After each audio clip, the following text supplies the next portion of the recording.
قال الله تعالى في القرآن الكريم أعوذ بالله من الشيطان الرجيم بسم الله الرحمن الرحيم الذين آمنوا وهاجروا وجاهدوا في سبيل الله بأموالهم وأنفسهم أعظم درجات عند الله وأولئك هم الفائزون.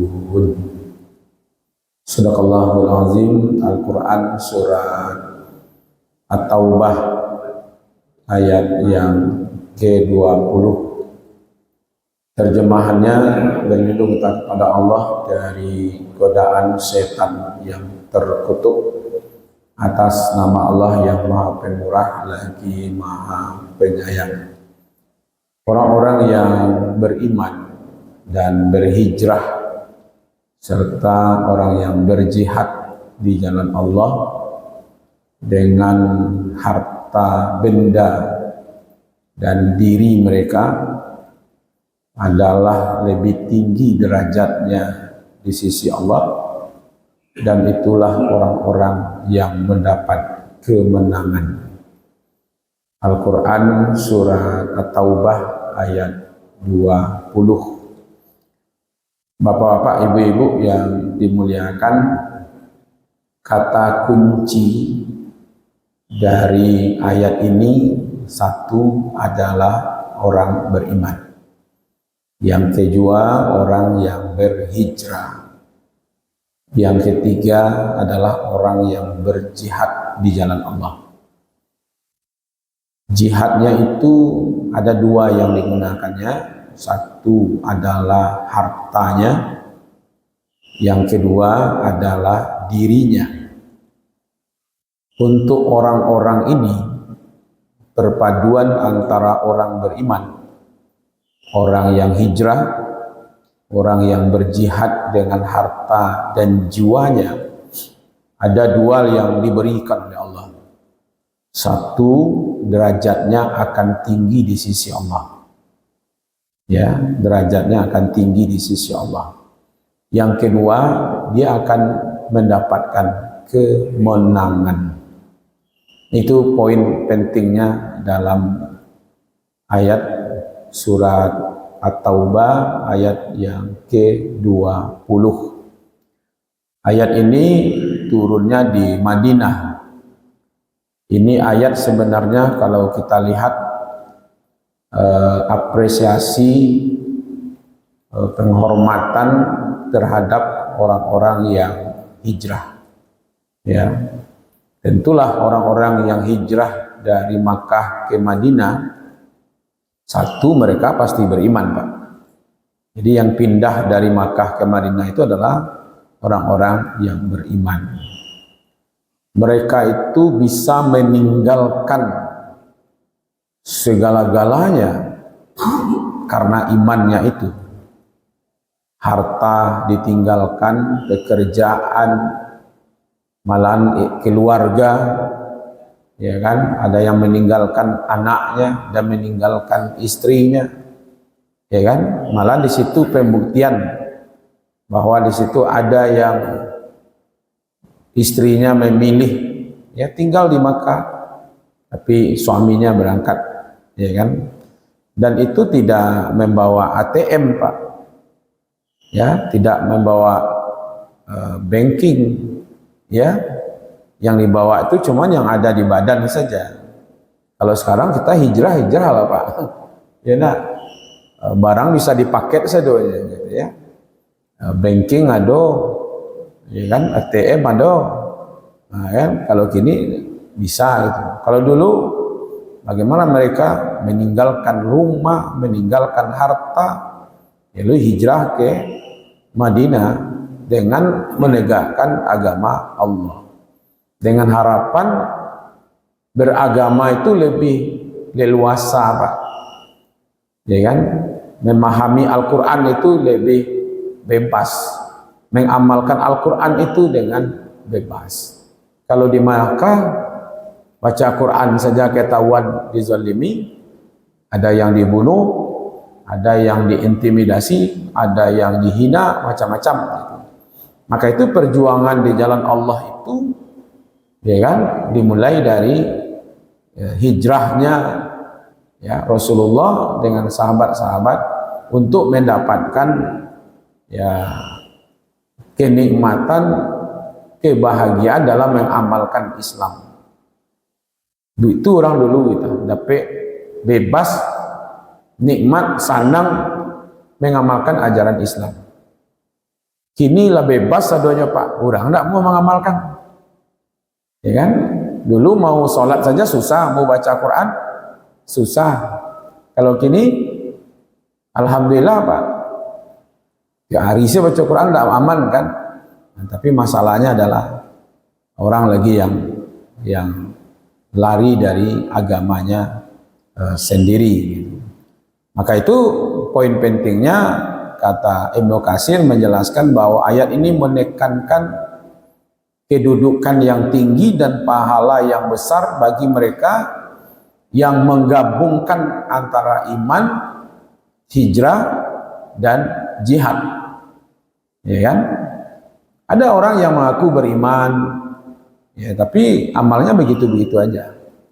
Ya kan? Dia tidak bersungguh-sungguh. Maka itu orang yang beriman adalah orang yang beriman dengan dinyatakan beriman kepada Allah dan Rasul. Itu konsekuensinya adalah ada amalan di situ. Kalau tidak Bapak Ibu, apalah sulitnya mengungkapkan kalimat asyhadu an la ilaha illallah asyhadu anna Muhammadar Rasulullah bagi Abu Talib, ya kan? Kalau hanya sekedar mengungkapkan gitu, ya kan, apa sulitnya bagi Abu Talib untuk mengungkapkan kalimat asyhadu an la ilaha illallah asyhadu anna Muhammadar Rasulullah. Dia orang Arab Pak, tidak patah-patah ke lidahnya membaca gitu. Ya kan, kamu mengislamkan orang Australia seminggu tak putih dah Pak, membaca syahadat Pak. Kalau tulis lo jawab huruf Latin lah, anda je. Ya kan? Pernah mengislamkan orang Jepang, ya kan? 5 hari tak putih dah, ya kan? Patah-patah je tu, ya kan? Bacaannya itu laba tulis dengan huruf Latin, laba ikrarkan lo dia tu, ya kan? Tapi Abu Talib bahasanya bahasa Arab, tinggalnya di Arab. Nah, karena ada akibat setelah mengaku beriman itu ada akibatnya. Bersungguh-sungguh, jihad itu kan bersungguh-sungguh Pak. Berjuang, berusaha di jalan Allah dengan harta dan jiwa mereka. Nah inilah yang dijanjikan oleh Allah, kata Ibnu Katsir, bahwa dia akan mendapatkan a'zamu darajatan indallah. Itu janji Allah. Allah akan berikan derajat yang tinggi. Nah, akhirat dan dunia. Jadi orang-orang yang beriman, orang yang jihad, orang yang berhijrah itu akan diberikan oleh Allah derajat yang tinggi dunia dan akhirat. Ya kan? Itu kata Ibnu Katsir. Tafsir Jalalain mengungkapkan ini sebenarnya dengan adanya iman, hijrah, jihad, ini menunjukkan gabungan. Ya, umat Islam itu harus menggabung antara 3 itu sehingga dia mendapatkan derajat dan kemenangan. Ini yang diingatkan oleh Jalalain. Ya, Jalalain ini 2 orang Jalal Pak. Ya, beliau ini mengarang kitab tafsir, 2 orang Jalal namanya, maka musannanya Jalalain, tapi orang memplesetkan jalan lain katanya. Ya, ini bukan, ini Jalalain ya. Nah, kemudian kita lihat As-Sabdi menekankan luasnya makna perjuangan jalan Allah. Ini termasuk ini berjuang dengan harta, mencakup di situ ada sedekahnya, ya kan, membantu yang membutuhkan, mendanai tujuan-tujuan kemajuan Islam. Orang kafir sekarang ini gencar-gencar memajukan paham-paham mereka, agama mereka. Ketika orang Islam gencar-gencar produk halal, orang kafir juga gencar-gencar produk haram. Maka ada festival non halal sekarang di Solo kan. Non halal itu kan haram, Pak. Iya kan? Mana sekarang produk yang tidak haram, Pak? Kalau kemarin curang itu haram enggak? Kalau ada yang nyogok itu haram enggak, Pak? Ya kan? Berzina itu haram enggak? Judi itu haram enggak, Pak? Ya kan? Kan ditampilkan semuanya. Belum lagi judi apa namanya? Apa siapa dia, Pak, itu kan? Begitu populernya itu. Nah, ya kan? Haram itu. Curang kemarin itu sibuk curang itu halal apa haram? Haram. Ya kan? Ini ketua KPU ini skandalnya apa nih, Pak? Halal apa haram tuh, Pak? Haram. Iya kan? Nah, inilah yang memutuskan. Ya kan? Jadi kalau begitu, memang antara hak dengan yang batil itu pasti akan berperang. Nah, itulah jihad, Pak. Disitulah nilai jihadnya. Bagaimana kita bertahan tetap memperjuangkan yang hak, melawan kebatilan, memperjuangkan yang halal, ya kan? Dan itu ternyata duluan harta daripada jiwa. Banyak ayat itu, Pak, Ibu-ibu. Ternyata berjihad. Surat As-Saff itu mengatakan, tu'minuna billah wa rasuli wa tujahiduna fi sabilillah bi amwalikum wa anfusikum. Kamu berjihad di jalan Allah dengan hartamu dan jiwamu. Kalau di sini, ya kan? Alladzina amanu wa hajaru wa jahadu fi sabilillah bi amwalihim wa anfusihim. Jadi orang-orang yang hijrah dulu dari Makkah ke Madinah itu mereka betul-betul berjihad dengan harta mereka, ya kan? Sehingga mereka tinggalkan, Pak. Nah, ini yang diberi oleh Allah penghargaan. Jadi ayat itu sebenarnya menghargai orang-orang, memberi reward, memberi motivasi kepada tiga kelompok yang menyatukan tadi. Ada iman di situ, ada hijrah di situ, ada jihad di situ. Diberilah oleh Allah dua. Satu, a'zamu darajatan indallah, dia akan mendapatkan posisi derajat yang agung di sisi Allah, dunia dan akhirat. Dan dia akan mendapatkan kemenangan, faizun. Kemenangan itu dunia dan akhirat. Maka itu ayat ini sebenarnya menegaskan bahwa orang yang beriman, orang yang hijrah dan orang yang berjuang di jalan Allah mendapatkan derajat yang sangat tinggi di sisi Allah. Jadi dia akan mencapai kemenangan. Dan itu diberi, Pak, sebagai hiburan.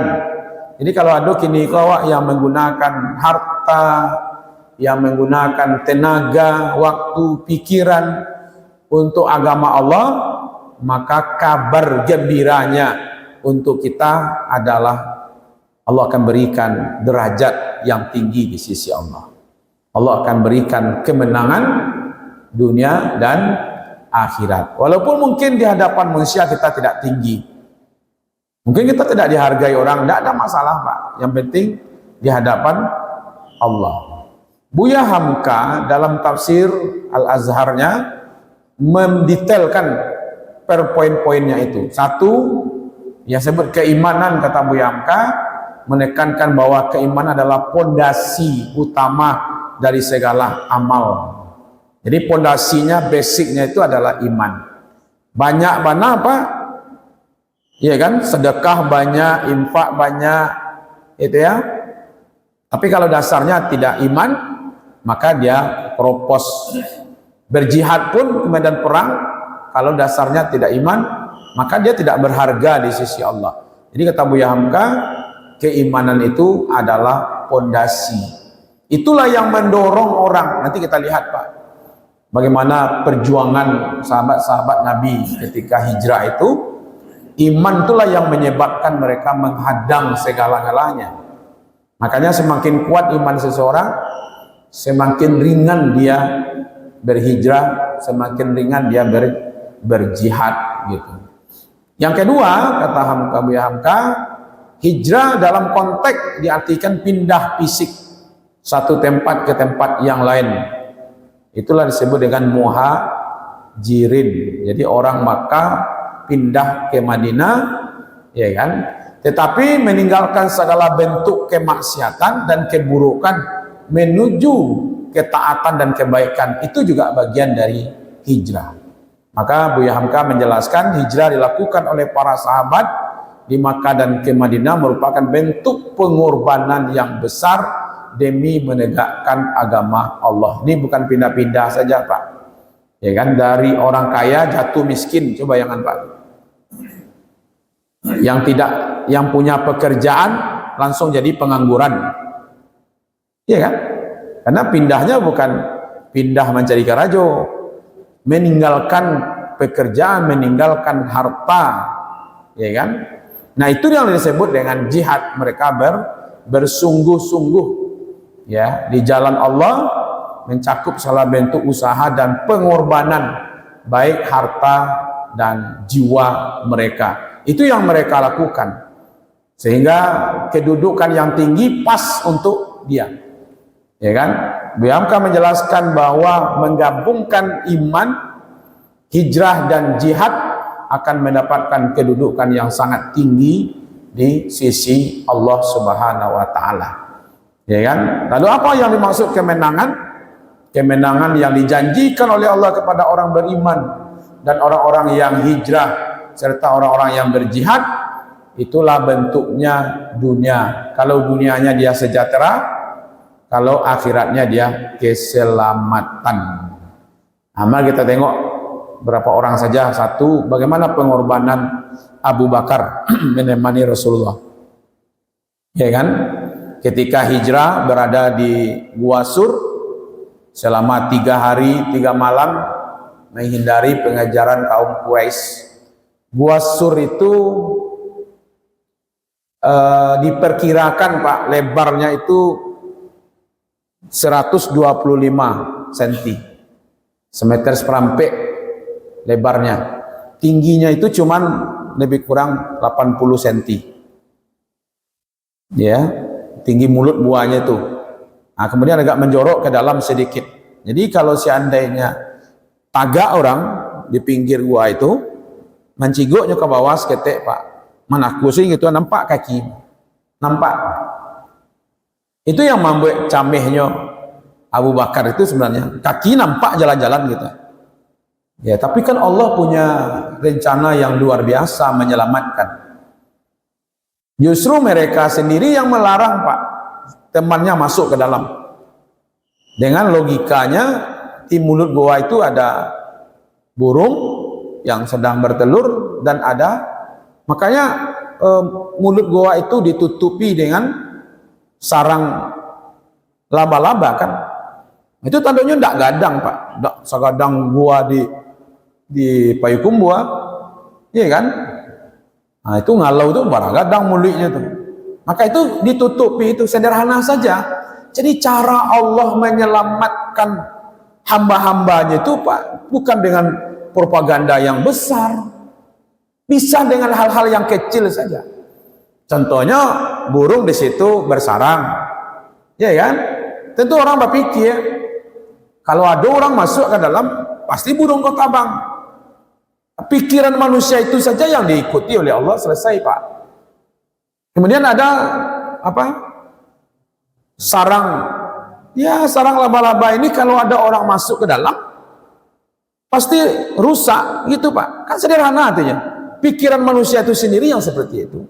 Sehingga ketika kawannya masuk ke dalam, mengalung masuk ke dalam, masuk awaknya kayak enggak nama gitu ya kan. Kalau masuk ke dalam, kalau ada orang masuk pasti kau cabik wah ya. Nah, kira seperti itu. Ini aluran pikiran itulah ya kan caranya Allah. Tapi ini suatu keberanian yang luar biasa dan kesetiaan Abu Bakar yang menemani Rasulullah, walaupun tentu ada resiko, tapi ada strategi di situ, ya kan? Ali bin Abi Thalib yang menggantikan posisi Rasul kan, ya kan? Kan bisa saja tuh Pak, orang mengira itu Rasulullah mau dibunuh kan? Ya, Ali lah yang mengganti tempat tidur di situ untuk mengelabui musuh-musuh Islam yang berniat membunuh Pak. Kalau menggantian untuk bagi pidato dah Pak, aduh Pak, atau meresmikan, ya kan, gedung atau apa menggantian, kau menggantikan orang nan ka dibunuh, nah gitu ya. Rasulullah dikepung mau dibunuh, itu Pak. Ali lah yang menggantikan, rela untuk itu, melindungi Rasulullah, ya kan?